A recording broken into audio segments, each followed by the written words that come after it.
Subscribe to our channel and press the bell icon so that you never miss any video lesson from Rao's IAS Study Circle. Join the official Telegram channel of Rao's IAS Study Circle to stay updated and get all the materials on the Telegram. The link to the channel can be found in the description box. Hello and welcome to Daily News Simplified, an answer to what, why and how of newspaper reading from UPSC Civil Services examination point of view. Now today let us take up the New Delhi edition of the Hindu newspaper dated 8th July 2022. These are the list of the news which we will be taking up for today's discussion from UPSC prelims and mains perspective, and their timestamp has also been provided in the YouTube description. Now this news appears on page number 18 and it says that central government through this particular scheme, namely the Special Assistance to State for Capital Investment 2022-23, has earmarked a total amount of rupees 1 lakh crores as financial assistance for states so that they can invest part of these amounts in capital investment projects. And this total financial assistance will be provided in the form of a 50-year interest-free loans for capital investment projects. Now earlier this particular scheme was also announced by the finance minister in her budget speech of 2022-23. And recently the Ministry of Finance has issued guidelines for the state governments with respect to capital investment projects under this particular scheme. Now, capital investment projects are long-term projects such as infrastructure projects, projects for railways, project for construction, project for road improvement, which either builds new asset or overall increases the quality of asset. And greater investment in capital investment projects, it not only increases demand for that particular sector, but because of this increased demand, the production also increases, thereby increasing the overall income for that particular sector and also the overall income for the country. So the reason as to why the central government has provided rupees 1 lakh crore as financial assistance to states in the form of interest-free loans is the fact that such capital investment has higher multiplier effect. Now suppose for example, investment in capital investment projects leads to greater demand for the production of steel. Now greater production for steel will also means that more laborers will be employed, and also the fact that the steel will be utilized in certain other sectors of the economy. So this is the meaning of having a higher multiplier effect with respect to capital investment. Now capital investment also enhances future productive capacity of the economy and also results in higher rate of economic growth. So overall, capital investment not only leads to creation of assets for the economy, but also leads to higher economic growth. And for this purpose, the scheme favors capital investment in the following areas. However, the report also suggests that priority will be given to projects under PM Gati Shakti scheme, which is a scheme for multimodal connectivity for various economic zones. And various components of PM Gati Shakti includes roadways, railways, airports, ports, mass transport, waterways and also logistics infrastructure. So capital investment in all these sectors pertaining to PM Gati Shakti will not only improve the asset or capital asset of the country, but it will also increase demand in this particular sector, leading to more production and overall leading to more income for these particular sectors and overall for the entire economy. Now other areas of capital investment project includes Pradhan Mantri Gram Sadak Yojana, aspects of digitization of the economy such as investment in digital payments and also investment for completing the optical fiber network for greater internet connectivity. And it also includes investment for the purpose of various reforms such as building bylaws, town planning scheme, reforms in transit-oriented development projects, and also transferable developmental rights. So these rights are basically sold by the owner of a property to any developer. And for this purpose, the government has come up with a proposal of TDR certificate or transferable developmental rights certificate. So these TDR certificates can be purchased in the market by the developers. So owner of a particular property releases certain part of the property or the entire property to be used for public purpose. And for this purpose, the owner of the property notifies its respective municipal corporation. And based on its notification to the municipal corporation for that particular property releases a TDR certificate or issues a TDR certificate. Now developmental rights with respect to this property can be purchased through this particular TDR certificate. and developers can then purchase these developing rights from the owners of these property. So this is how the mechanism of transferable developmental rights works. And this concept of transferable developmental rights overall helps in developing underdeveloped areas, especially in urban areas such as slums or other areas also. So this is the concept with respect to transferable developmental rights.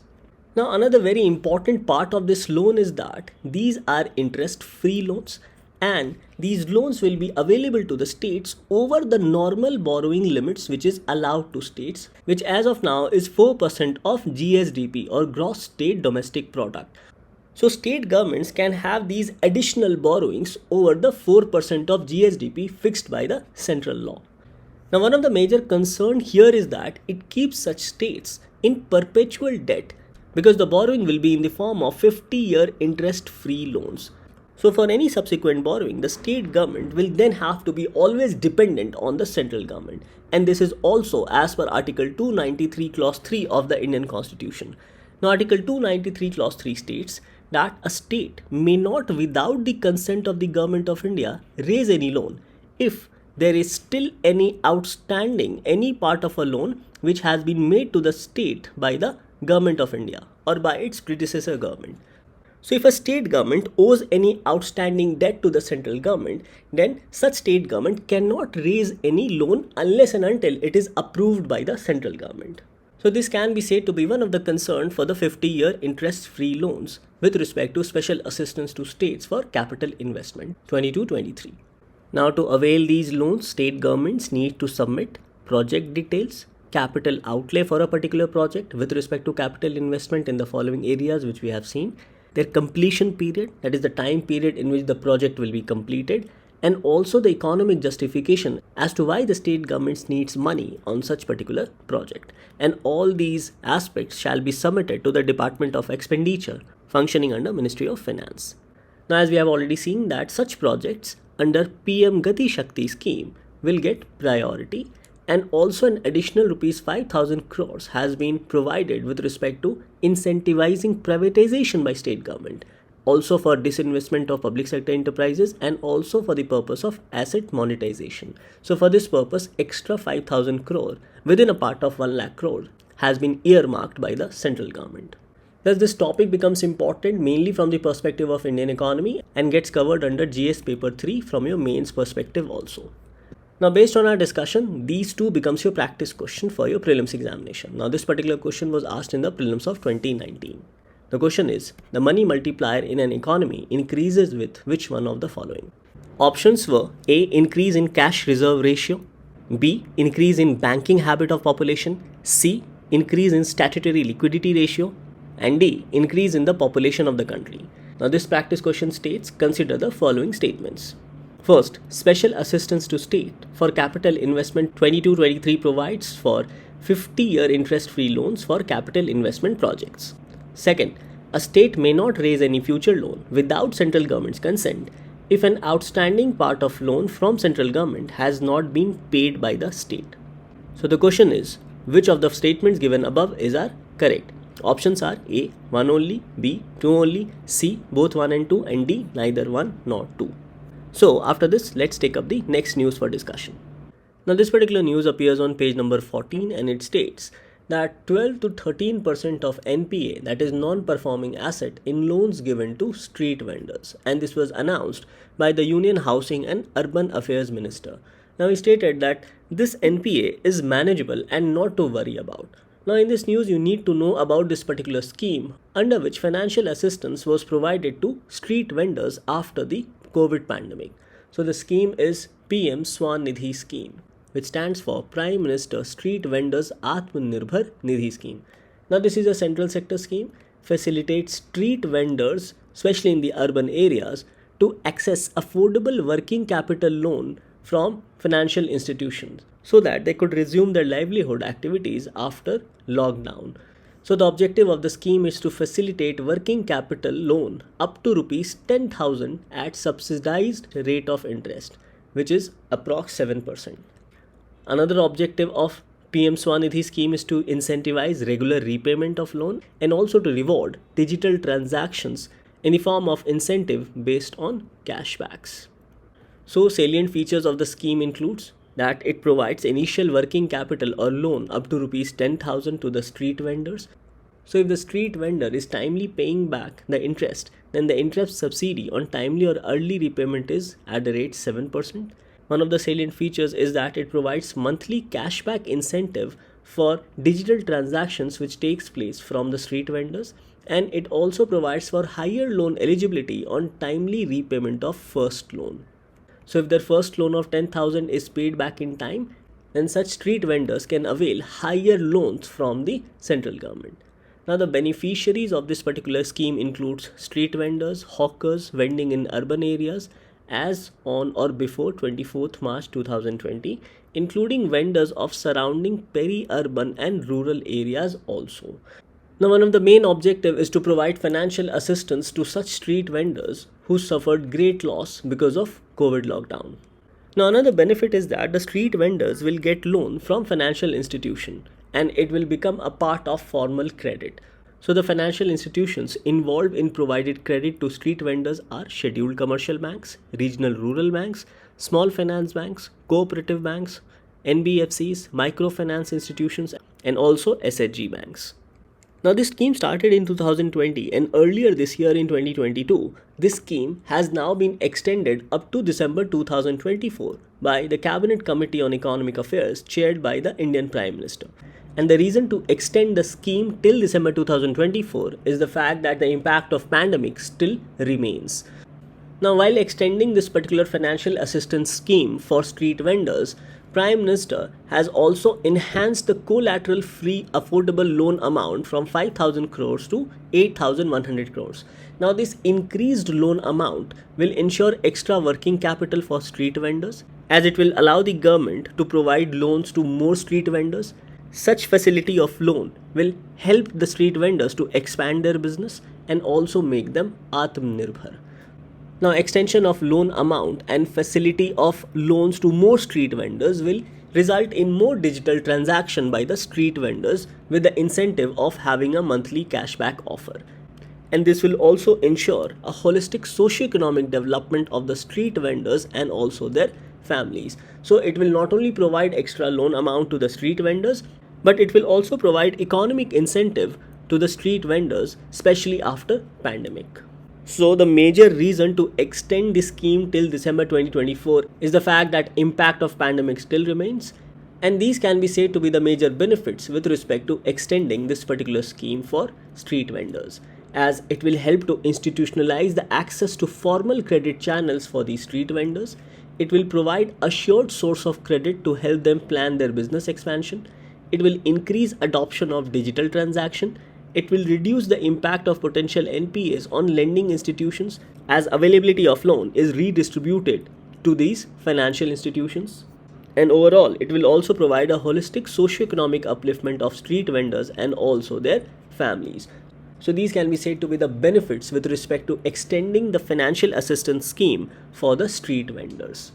And this particular scheme is implemented under the Union Ministry of Housing and Urban Affairs.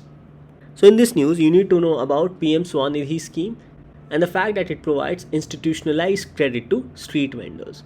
Now, despite the benefits regarding institutionalized credit and availability of loan for the street vendors, but still there are certain concerns as they have to show certain documents, and obtaining these documents becomes difficult for street vendors, particularly for those street vendors from the rural background. So the street vendors must obtain certificate of vending or at least must have provisional certificate of vending so that they can avail loan under this particular scheme. Now the problem is of course lack of documents, and in this regard the street vendors take help of banking correspondents as they help in filling up the online form and also uploading essential documents which are needed. Now another concern is that the street vendors, in order to avail the loan, he or she must be in the list of surveyed vendors. So in case if a street vendor is not in this particular list of surveyed vendors, then they must apply with the respective jurisdiction. Now another problem is for street vendors who belongs to the rural areas in order to avail institutionalized credit. So it says that it is difficult for vendors from rural areas to avail credit as they need to provide the following: proof of availing one-time assistance or provided by certain states or union territories during the period of lockdown. They must show documents of past loan taken from any bank, NBFs, MFIs for the purpose of vending. Or they must show documents of membership details with the vendors association or any other document to prove that they are a vendor. And apart from this, they must also show either their voter ID, Aadhaar card or any other government documents. So providing these documents becomes a major bottleneck for the street vendors to either obtain a provisional certificate of vending or a certificate of vending. So these are some of the concerns regarding availability of loan by street vendors under PM SVANidhi scheme. Thus this topic becomes important mainly from your prelims perspective, but questions can also be asked in the mains examination under GS paper 3. The next news for discussion appears on page number 10 in the article section. It mentions about the concerns and problems of the LGBTQIA community. So it says a community and a health issue of concern. Now this article highlights about the various challenges for the LGBTQIA community, and these challenges faced by the LGBTQIA community is because of deep internalized stigma which they face since childhood, and this deep internalized stigma is because of orientation towards a particular gender, and since they are unable to identify towards any particular gender, basically to either male or female, and hence because of this lack of identity, they not only experience this deep internalized stigma, but because of this they are also subject to discrimination and abuse from the society at large. So despite LGBTQIA community having fundamental rights just like any other citizen, still they are stigmatized in the society. So overall we can say that social morality outpaces constitutional morality. And it was based on this understanding that this particular question was asked in the mains examination of 2021 in GS paper 2.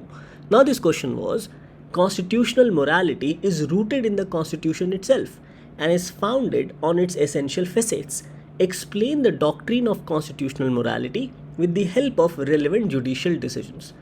Now this particular article, which highlights about various problems and also the impact of such problems on the LGBTQIA community, it says that despite progressive judgments of the Supreme Court such as NALSA or Navtej Singh Johar, it says that despite this, India's class and caste and regionally diverse LGBTQIA communities still remain at risk of lifelong mental illness and challenges. So it says that despite the fact that transgenders has been recognized as a third gender, and despite homosexuality not being treated as a criminal offense, the LGBTQIA community still faces various problems in the society. And these problems which they face in the society, it results in their discrimination and also abuse, and overall impacts their mental balance and leads to mental illness and also various other challenges. So because of this deep internalized stigma faced by the LGBTQIA community, they not only face extreme distress but also result in their poor self-worth. Now this overall impacts the mental health of the members of LGBTQIA community, which effectively not only results in their social exclusion as they are unable to express their feeling to any close friend, but it also results in anxiety and various other mental disorders. And because of this social inclusion and anxiety, at times they are often addicted towards drugs. So basically the article highlights that despite these progressive judgments of the Supreme Court, the social morality still outpaces constitutional morality. And because of this prejudice in the society, the LGBTQIA community and its members experience lifelong mental illness and also associated challenges. Now we have already discussed the problems faced by LGBTQIA community in our previous DNS. So on this note, let's revise the problems faced by the community and also what sort of impact it does on the members of the community. Then let us also revise the important highlights of the judgment of Navtej Singh Johar versus Union of India, as it focuses or highlights about the important aspect of constitutional morality. And after revising about these important topics, let us understand about the concept of constitutional morality. Now regarding the problems faced by LGBTQIA community, it is mostly seen that lesbians, gay, bisexual and transgender are the people who are most likely to experience intolerance, discrimination and also harassment in the society, including intolerance, discrimination or harassment in home as well as schools. Now, another problem faced by this community is with respect to homophobia, which refers to the fear or hatred for homosexuality. Now, some of the factors that may reinforce homophobia on a larger scale includes moral factors, religious factors, and also political factors. Further, it is also noticed that the LGBTQ community face tremendous difficulties growing up in a society where heterosexuality is often presented as the only acceptable orientation and homosexuality is regarded as deviant. Now, this particular understanding leads to marginalization of LGBTQ community in the society. And because of this, they continue to face discrimination and exclusion in all spheres of life. Further, due to homophobia, that is, fear or hatred for homosexuality, also leads to a threat of violence on such people belonging to the community because of their sexual orientation. Now, even at workplace, people from the community face constant discrimination, and because of such fear, they have to hide their sexual orientation or continue to endure harassment at workplaces. Now, this discrimination not only denies the LGBT people equal access to key social goods such as employment, healthcare, education, housing, etc., but it also marginalizes them in society and makes them one of the most vulnerable groups who are at risk of becoming socially excluded and also become prone to threat of violence because of their sexual orientation. Another problem faced by the community is regarding barriers to healthcare, and especially this problem is for the elderly people who belong to the community, especially regarding healthcare and the aspect of affordable housing. So these can be said to be some of the problems which are faced by people from LGBTQIA community. Now, facing these problems and challenges by the members of the community has certain outcome or has certain impact. So facing continuous exclusion and discrimination from the society makes them marginalized. And with respect to children, it leads to dropping out of school at a much earlier age. Further, it also leads to these people leaving their home and family.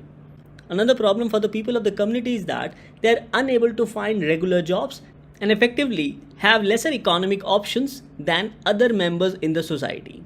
Now, because of the marginalization faced by the people of this community, they also try to attempt to suicide.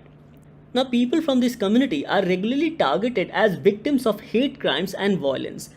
And the people from the community experience stigma and discrimination across their lifespans and are targets of sexual and physical assault, harassment, and hate crimes. Further, people from the community are also addicted to drugs, and they are also prone to deadly diseases such as HIV, STDs, etc. So these can be said to be some of the impact with respect to exclusion and discrimination from the society for members of LGBTQIA community. Now, after understanding about the marginalization faced by the members of LGBTQIA community, let us go through this very important judgment of Supreme Court of India given in 2018, and this judgment was given right after the judgment of Puttaswamy regarding right to privacy. Now, this very important judgment decriminalized sexual relations between consenting homosexual adults, which included both male and female. So, the Supreme Court held that Section 377 of the Indian Penal Code, which criminalized homosexual activity, would not apply to consensual same-sex act between homosexuals, heterosexuals, lesbians, and other sexual minorities. So, the word to be noted here is consensual same-sex acts. However, this provision would apply to bestiality and non-consensual sexual acts. So only the first part of section 377 of IPC was declared as unconstitutional, whereas the aspect related to bestiality and non-consensual sexual acts of section 377 was considered valid. Now, during the course of this judgment, Supreme Court made very strong observation with respect to the rights of LGBT community.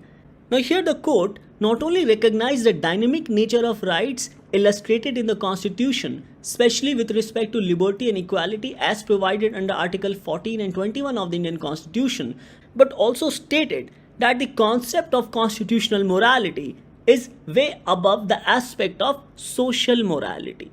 The court held that the concept of constitutional morality must be in consonance with the constitutional rights of citizens, however small that fragment of the population might be. So even if a segment of population which is very small or minor, their constitutional rights cannot be neglected by the Supreme Court. And here the court observed that a country or a society which embraces constitutional morality has at its core the well-founded idea of inclusiveness. Now this statement can be asked either in your mains examination or even as a part of your essay. So hence this inclusiveness as suggested by the Supreme Court with respect to embracing constitutional morality becomes important for us to understand. Further, the Supreme Court also linked the aspect of right to privacy with that of rights of LGBT community.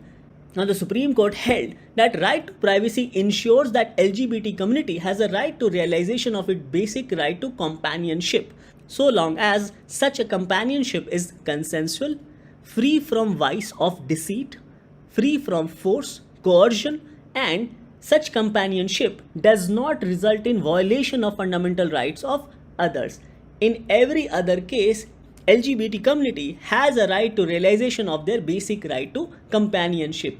And here in this regard, the court held that even if the percentage of LGBT community is less, their right to privacy must be protected. So in this aspect, the court found section 377 of IPC violative of their fundamental rights, including that of right to privacy. So here the first part of section 377 of IPC was declared as unconstitutional, as it was found to be violative of LGBTQ community's fundamental rights and also their right to privacy. So regarding section 377 of IPC, the Supreme Court held that so far as this section penalized consensual sexual activity between two adults, be it homosexual, that is man and man, heterosexual, that is man and a woman, or even lesbian, that is woman and woman, cannot be regarded as constitutional. However, the Supreme Court held the other part of section 377 as constitutionally valid, which penalized the act of bestiality where any such sexual activity between individuals has resulted without due consent. So, second part of section 377 of IPC, which dealt with bestiality and non-consensual sexual activity, was declared as constitutional and valid. So these can be said to be some of the important highlights with respect to the Supreme Court judgment of Navtej Singh Johar versus Union of India. So after understanding the problems faced by LGBTQIA community, the question remains as to what needs to be done. Now this article highlights that there is a need for national focus on the issue of mental illness of LGBTQIA community, and this national focus must be done at all levels by including all stakeholders. Now these stakeholders include schools and universities, NGOs and civil society organizations involved in the project such as Rahat, healthcare providers, mental health care professionals, police personnel, and also family members, as family members are the key to ensure that such people do not face mental issues. So to address this issue of mental health of LGBTQIA community, the article says that there is a need for a movement on queer mental health guided by non-discrimination and also public awareness. So public awareness is also an important facet to address the issue of mental illness of LGBTQIA community members. Further, a comprehensive long-term solution is required to make queer mental health a priority, to address community needs of such LGBTQIA community, increase social engagement for such people, as they often face social exclusion and discrimination, because of which they often feel aloof in the society. There's a need to destigmatize diverse gender and sexual identities. Now apart from this, there is also a need for behavior change with awareness on mental health issues, and also there is a need for community building exercise in order to create safe, protective and educated space for such members of the community. And this must be done by involving all the stakeholders in the society. And lastly, to provide access point for healthcare so that the members of LGBTQI community can openly express their mental health issues. So these are some of the suggestions which has been provided in this article regarding addressing the mental health issues of LGBTQIA community. Now the meaning of constitutional morality can be best understood through the preamble to the Indian Constitution, as it highlights about important aspects of human rights such as ensuring social, economic and political justice, liberty of thought, expression, belief, faith and worship, equality of status and opportunity, and to promote fraternity as it not only assures the dignity of the individual but also unity and integrity of the nation. So these four important concepts with respect to justice, liberty, equality and fraternity are also reflected in various provisions under Part 3 of the Indian Constitution with respect to fundamental rights, Part 4 of the Indian Constitution with respect to DPSV, and also other important provisions of the Constitution, including Part 4A dealing with fundamental duties. So overall, we can say that the following goals and purpose of Constitution elaborates on the meaning of constitutional morality. These include providing justice, liberty, equality and fraternity, as we have seen from the preamble, having parliamentary form of government with regular elections, as the preamble also states India to be a sovereign, socialist, secular and democratic republic. The aspect of constitutional morality can also be judged from the concept of separation of power between legislature, executive and judiciary, performance of duties by constitutional and other office holders, and affirmative action taken by state to advance the cause of vulnerable sections of the population. Now, LGBTQIA community can also be said to be one of the major vulnerable sections of the Indian population. And hence they also have all the rights which have been provided under Part 3 of the Indian Constitution, including right to life under Article 21, including Article 14 with respect to right to equality, Article 15 that is they shall not be discriminated, and also Article 19A with respect to right to freedom of expression of their identity. Now this question further stated that explain this particular doctrine of constitutional morality with the help of relevant judicial decisions. So here you can state that Indian judiciary has played an active role in safeguarding constitutional morality from time to time, and various judgments include Sabrimala judgment, as it allowed entry of women in temple, upheld the principles of Article 25 over social norms. Navtej Singh Johar, the court decriminalized sexual relations between consenting adults, thereby upholding the principles of constitutional morality over social morality. NALSA versus Union of India, as Supreme Court recognized transgenders as third gender. Triple Talaq judgment, as fundamental rights were preferred over religious practice. The Supreme Court judgment with respect to Delhi LG NCM, where the court emphasized on the idea of collaborative federalism for smooth functioning. And also Kesav Nanda Bharti judgment, as it highlighted the most important aspect of basic structure doctrine which the parliament cannot amend. And all these important Supreme Court judgments have further strengthened the concept of constitutional morality. Thus this topic is an important topic from your mains examination point of view and gets covered under GS paper 2, particularly with respect to social justice. However, question can also be asked from the section of polity and governance. Now this news appears on page number 12 in the text and context section. It says proposal for an India specific norm for assessing vehicular safety in collision. Now this news highlights about a new draft released by the Ministry of Road Transport and Highways, and this draft is with respect to crash test program which will be conducted within India for the passenger vehicles. And the vehicles based on the crash test will be given star rating, and these star ratings will vary from 1 star to 2 star, 3, 4 or even 5 star. So based on these star ratings, cars will be sold in the market if this draft plan of the Government of India is approved by the Union Cabinet.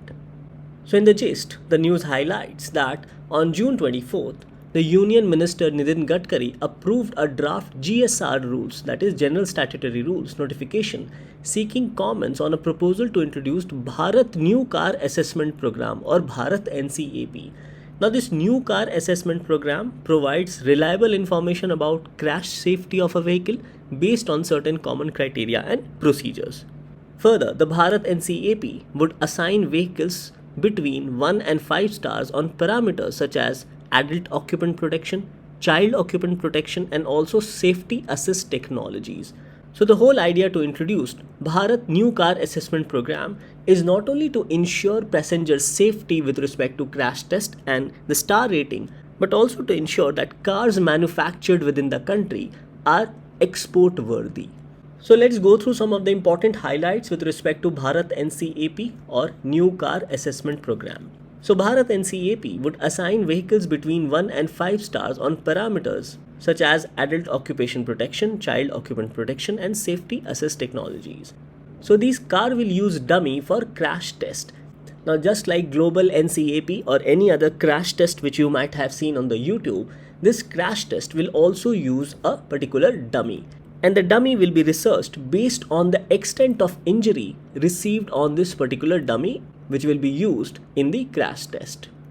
So these crash tests will provide star rating to the vehicles, and it will allow the consumers to opt in terms of safety also. So it says that Bharat NCAP will serve as a consumer-centric platform, and it will allow consumers to opt for safer cars based on their star ratings.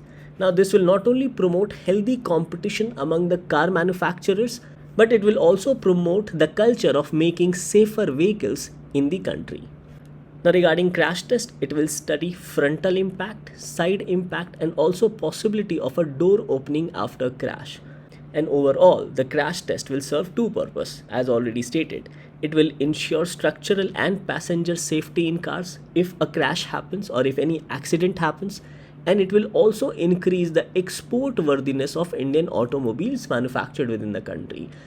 Now, rating provided by the Bharat NCAP will allow the Indian car manufacturers to stand at par with international manufacturers, especially in terms of safety parameters.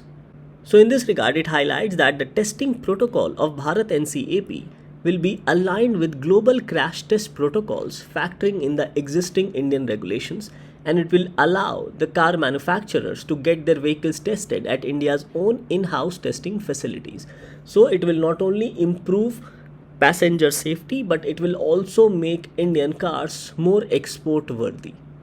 Now it further says that if Bharat NCAP is implemented or approved by the Union Cabinet, then domestic testing agencies will conduct tests for M1 category of vehicles or passenger vehicles having not more than 8 seats in addition to the driver's seat, and such vehicles weighing less than 3.5 tons. So these are the technical criteria with respect to M1 vehicles for which crash test will take place.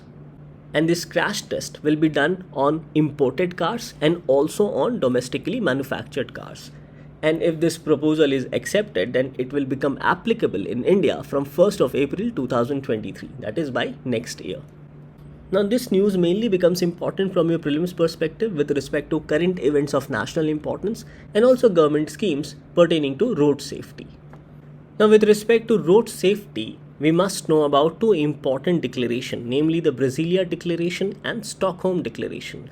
Now both these declarations have eyed for a 0% road accidents by the year 2050, and it also focuses on reducing road accidents by 50% by the year 2030. Now reducing road accident forms a part of SDG 3, namely good health and well-being, and particularly under SDG 3.6, which mentions about reducing road injuries and deaths. So these declarations becomes important also from your prelims perspective. Thus this topic of Bharat NCAP becomes important mainly from your prelims perspective regarding government schemes. However, questions can also be asked from the section of governance and also social justice regarding road safety. Now this news appears on page number 14 regarding the Colombo Security Conclave, and recently the 6th Deputy National Advisors meeting of Colombo Security Conclave took place. Now regarding Colombo Security Conclave, this topic becomes important particularly from the perspective of security, and questions can be asked either in the prelims or in the mains examination under GS paper 3.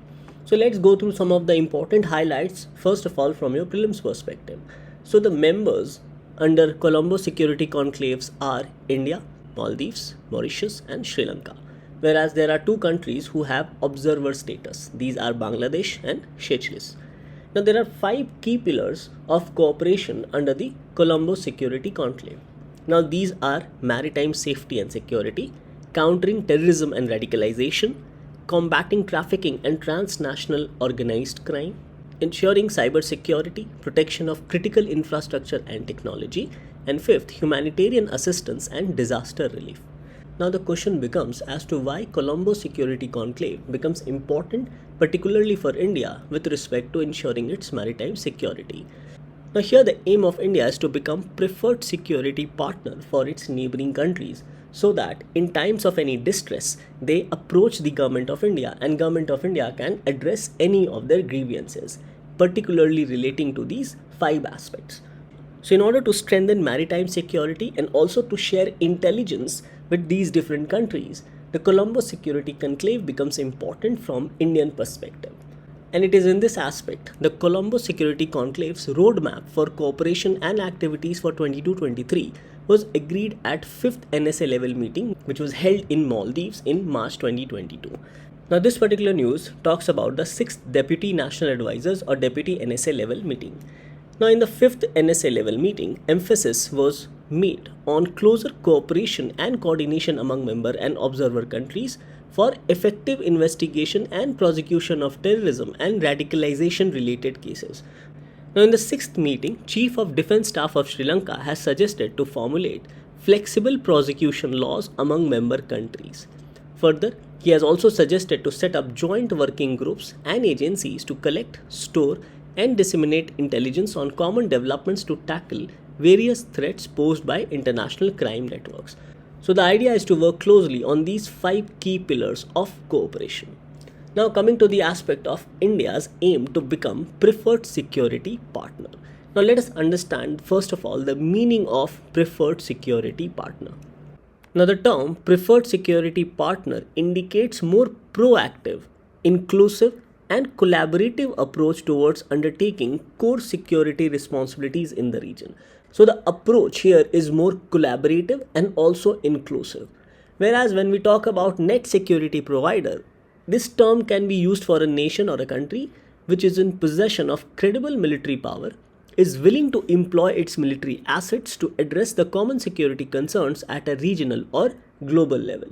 So India aims to become a preferred security partner, and in this aspect the Colombo Security Conclave provides a perfect platform for India to play a leadership role with respect to becoming the preferred security partner in the Indian Ocean region.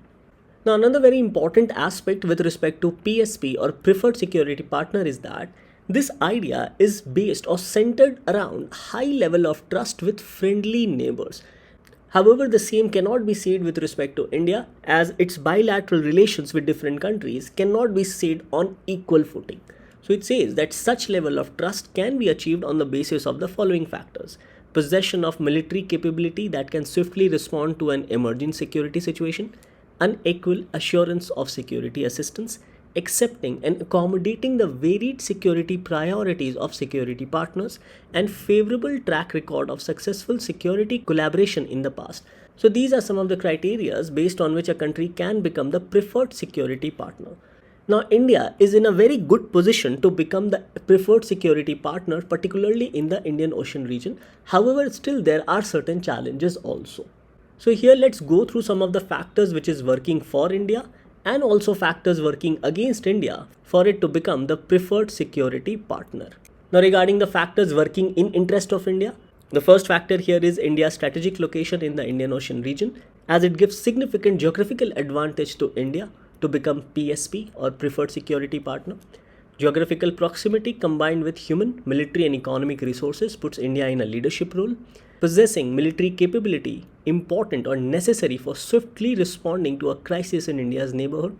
India also has a good track record of providing support and help both in terms of military, economic and human resources for security of its neighbors. And based on these understanding, the Colombo Security Conclave provides a perfect platform and can also contribute in shaping India's image as the preferred security partner for meeting regional security challenges.